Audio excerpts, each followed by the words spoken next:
Hai Sobat Kastra Addicted. Pemilu sebentar lagi. Pesta demokrasi terbesar negara kita semakin mendekat.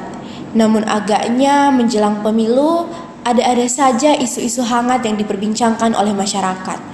Salah satunya, isu penerapan kembali sistem proporsional tertutup di pemilu 2024 nanti. Lantas, apa sih sistem proporsional tertutup itu? Bedanya sama sistem proporsional terbuka apa? Dan apakah benar dengan sistem pemilu proporsional tertutup, rakyat seolah-olah hanya membeli kucing dalam karung? Yuk kita bahas. Di Indonesia, kita mengenal adanya dua sistem proporsional. Yang pertama, sistem proporsional tertutup, yang merupakan sistem perwakilan berimbang di mana pemilih hanya dapat memilih partai politik secara keseluruhan dan tidak dapat memilih kandidat. Sebaliknya, sistem proporsional terbuka adalah sistem perwakilan berimbang yang memungkinkan pemilih untuk secara langsung memilih kandidatnya. Kedua sistem pemilu ini memiliki kelebihan dan kekurangan. Kelebihan dari sistem proporsional tertutup yang pertama adalah meminimalisir politik uang atau money politik. Yang kedua, masyarakat cukup memilih partai dan partailah yang akan mengirimkan kader-kader terbaik mereka, kader-kader terkompeten mereka untuk kemudian duduk di bangku parlemen.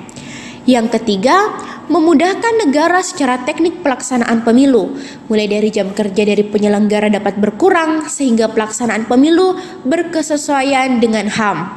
Yang keempat, sistem proporsional tertutup juga dianggap lebih menjamin penguatan organisasi partai politik. Yang kelima, penggunaan anggaran pada sistem pemilu proporsional tertutup dapat dibilang cukup kecil dibandingkan dengan proporsional terbuka. Yang keenam, sistem proporsional daftar tertutup berkontribusi pada efisiensi pengadaan surat suara. Namun di samping itu, ada pula kelemahan-kelemahan daripada sistem proporsional tertutup. Yang pertama, mengunci rapat kanal partisipasi publik yang lebih besar. Kedua, menjauhkan akses hubungan antara pemilih dan wakil rakyat sehingga seringkali pasca pemilu menjadi rentetan akumulasi kekecewaan publik. Yang ketiga, membuat komunikasi politik tidak berjalan dan kesempatan calon terpilih menjadi lebih tidak adil. Yang keempat, peluang terjadinya krisis calon anggota legislatif yang tidak bisa dielakkan. Selanjutnya, kelebihan dan kekurangan sistem proporsional terbuka. Yang pertama, kelebihan.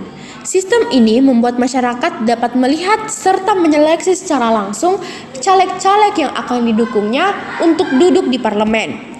Yang kedua, sistem proporsional terbuka menjamin dan memastikan suara rakyat menjadi penentu siapa-siapa saja yang akan duduk di parlemen. Yang ketiga, pemegang hak suara dapat memilih partai politik dan calon anggota legislatifnya secara bebas. Secara keseluruhan, sistem proporsional terbuka benar-benar menjunjung tinggi kedaulatan rakyat. Kemudian, apa sih kelemahan dari sistem proporsional terbuka? Yang pertama, biaya kampanye yang menjadi sangat mahal. Yang kedua, selain biaya kampanye yang mahal, biaya yang dikeluarkan oleh negara juga terhitung cukup banyak. Yang ketiga, integritas calon dan pemilih sangat amat dipertaruhkan karena maraknya money politik.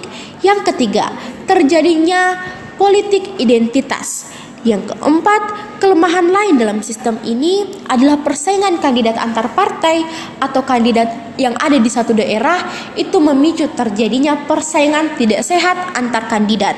Dan yang terakhir, kelemahan dari sistem pemilu proporsional terbuka juga membuat lemahnya kontrol partai terhadap kandidat dan menghambat kader ideologis partai. Nah, jadi teman-teman pilih pakai sistem proporsional tertutup atau sistem proporsional terbuka buat pemilu 2024 nanti?